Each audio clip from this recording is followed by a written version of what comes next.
నమస్తే, welcome to టీఎస్3 news. నేను సృజన. తెలుగు రాష్ట్రాల్లో కీలకమైన జాతీయ రహదారులపై ట్రాఫిక్ రోజు రోజుకు పెరిగిపోతోంది. హైదరాబాద్ నుంచి విజయవాడ, బెంగళూరు వైపు వెళ్లే హైవేలతో పాటు సూర్యాపేట, ఖమ్మం, దేవరపల్లి మార్గాల్లోనూ వాహనాల రద్దీ భారీగా పెరిగింది. ప్రస్తుతం ఈ రహదారుల్లో చాలా వరకు 4 లేన్లతోనే ఉన్నాయి. భారీ వాహనాలు ఒకదానిని మరొకటి ఓవర్టేక్ చేసే సమయంలో వెనక వాహనాలు కిలోమీటర్ల మేర నిలిచిపోతున్నాయి. ఇక చిన్న ప్రమాదాలు జరిగినా ట్రాఫిక్ జామ్ తప్పడం లేదు. దీంతో సాధారణ రోజుల్లో ప్రయాణ సమయం గణనీయంగా పెరుగుతోంది. హైదరాబాద్ నుంచి విజయవాడ వెళ్లేందుకు 5-6 గంటలు, బెంగళూరు చేరేందుకు 8 నుంచి 9 గంటల వరకు పడుతుంది. హైదరాబాద్ విజయవాడ జాతీయ రహదారి 65 పై రోజువారీ సగటు ట్రాఫిక్ 60,280 ప్యాసింజర్ కార్లు యూనిట్స్ వరకు ఉన్నట్టు గణాంకాలు చెబుతున్నాయి. నార్కట్పల్లి సూర్యాపేట బైపాస్ సెక్షన్ లో సుమారు 55,000 వాహనాలు, సూర్యాపేట కోదాడ మధ్య దాదాపు 34,000 వాహనాలు ప్రయాణిస్తున్నాయి. ఒక హైవేపై రోజుకు 60,000 వాహనాల వరకు రద్దీ ఉంటే 4 లేన్లను 6 లేన్లుగా విస్తరించాల్సిన నిబంధనలు ఉన్నాయని ఎన్హెచ్ఏఐ అధికారులు చెబుతున్నారు. ఈ లెక్కను చూస్తే హైదరాబాద్ విజయవాడ హైవేను ఇప్పటికే 6 లేన్లుగా మార్చాల్సి ఉంది.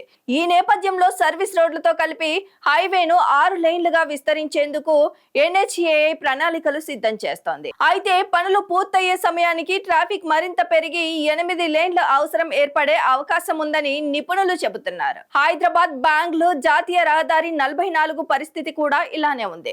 ఉత్తర దక్షిణ కారిడార్ లో అత్యంత కీలకమైన ఈ రహదారిపై భారీగా వాహనాలు ప్రయాణిస్తున్నా ఇప్పటికీ 4 లైన్లుగానే ఉంది.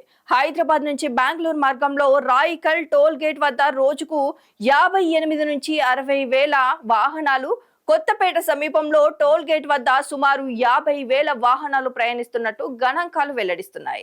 ఇంతటి రద్దీ ఉన్నప్పటికీ 4 లేన్ల రోడ్డు కావడంతో వాహనదారులు తీవ్ర ఇబ్బందులు ఎదుర్కొంటున్నారు. ప్రస్తుతం ఈ హైవేను 6 లేన్లుగా మార్చేందుకు ఎన్హెచ్ఏఐ అలైన్మెంట్ రూపొందించిన కేంద్రానికి పంపినట్టు తెలుస్తోంది. అయితే 6 లేన్ల పనులు పూర్తయ్యే సమయానికి ట్రాఫిక్ 8 లేన్ల అవసరానికి సృష్టించే అవకాశం ఉందని నిపుణులు అంటున్నారు.